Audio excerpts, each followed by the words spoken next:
Hi. அடுத்த movie பார்த்தீங்கன்னா, scream 7. இது வந்து ஸ்க்ரீம் 1, 2, 3, 4, 5, 6. ஸோ இது வந்து ஃப்ரான்சைஸ். பார்த்தீங்கன்னா, இந்த மூவி பார்த்தீங்கன்னா, நான் போம்போது பார்த்தீங்கன்னா, ஃபுல்லாவே செம்ம தியேட்டர் ஃபுல் கிரவுடு. வெள்ளைக்காரவங்கலாம் செம்ம என்ஜாய்மென்ட்டா பார்த்தாங்க படத்த.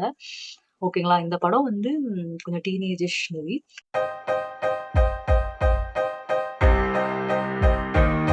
ஸோ இந்த மூவி பார்த்தீங்கன்னா, ஒரு மாஸ்க்டு கில்லர். அதாவது ஒரு பேய் மாரி ஒரு கூஸ் மாஸ்க் போட்டு ஹி வில் கொ ரொம்ப கொடூரமா குடல்லாம் வெளியில புடுங்கி கொல்ற அளவுக்கு கொல்லுவான். ஸோ அதுதான் இது இந்த படமே. பட் படம் ஓவரால் பார்த்தீங்கன்னா, டோட்டல் வேஸ்ட்டு. ஆனா வந்து இப்ப தான் ரிலீஸ் ஆச்சு. லாஸ்ட் வீக் ஐ திங்க் ஒரு ஒரு ஒரு 2, 3 நாளைக்கு முன்னாடி ரிலீஸ் ஆச்சு. பட் வந்து அந்த பேய் ஃபர்ஸ்ட்டு 1, 2 சீன் வரும்போது பகீர்னு இருக்கும் நமக்கு. அது தவிர படம் எதுவுமே இல்ல. தொரத்தி தொரத்தி கொல்லும். அவ்வளோதான் அந்த அந்த கோஸ்ட் ஃபேஸ்.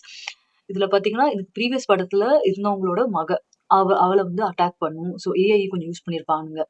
ஐ மீன் அவங்க வந்து அந்த த்ரெட் குடுக்கறதுக்கு, நான் யாருன்னு தெரியுமா? அப்படின்றதுக்காக ஏஐலாம் யூஸ் பண்ணிப்பாங்க. பட் படம் வந்து டோட்டல் வேஸ்ட்டு. ஆனா ரொம்ப என்ஜாய் பண்ணாங்க. நெறைய டீனேஜ் பசங்க இருந்தாங்க. நீங்க பார்த்தீங்கன்னா, நெறைய வந்து கொஞ்சம் கொஞ்சம் ரொம்ப எக்ஸ்ட்ரீம் சொல்ல மாட்டேன். கொஞ்சம் வந்து ரொம்ப ரொம்ப ரொமான்டிக் சீன்ஸ் இருந்துச்சு. 3 கப்புள் தான் காமிச்சாங்க. அந்த ஒரு 10 நிமிஷத்துல 3 சீன்ஸ் காமிச்சுட்டானுங்க. ஸோ ஐ மீன் டீனேஜ் பசங்களுக்கு தே மைட் லைக் இட். அதுதான் எனக்கு தோணுச்சு when I was sitting there. So uh that's it and பாக்காதீங்க.